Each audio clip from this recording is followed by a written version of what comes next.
Kandidati vetëm shqiptar për kryetar të Graçanicës, Leutrim Ajeti, u ka bërë thirrje të gjithë banorëve të komunës që të dielën të dalin dhe ta shfrytëzojnë të drejtën e votës. Ajeti është kandidati i subjektit Aleanca Shqiptare, që ka mbledhur të gjitha partitë shqiptare në Graçanicë. Ai tha se të dielën do të bëhet historia.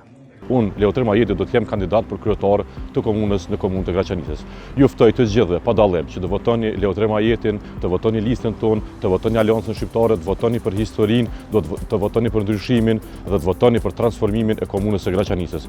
Kjo do të jetë datë historike, do të jetë datë e shenjtë, sepse ne bashkë do ta bëjmë ndryshimin e komunës së Graçanicës, do ta bëjmë transformimin e komunës së Graçanicës. E në një video tjetër që Ajeti ka shpërndarë në Facebook, premton investime në shëndetësi. Gjatë 4 viteve tona që e nisje do të ndërtojmë 4 shtëpi të shëndetit në lagjet Marigona, Uglar, Çaklavis dhe Kishnis. Po ashtu do të ndërtojmë edhe spitalin e qytetit, njëra prej nevojave të mëdha të komunës së Graçanicës. Njëra prej kërkesave të qytetarëve të komunës së Graçanicës janë edhe kopshtet publike. Në mandatin tonë do të investojmë në kopshtet për fëmijë në lagjet Marigona, Uglar, Kishnis dhe Çaklavis. Ajeti gjatë këtij mandati ka shërbyer si nënkryetari i komunës për komunitete. Graçanica, prej kur është themeluar si komunë në 2009, është udhëhequr nga partitë serbe.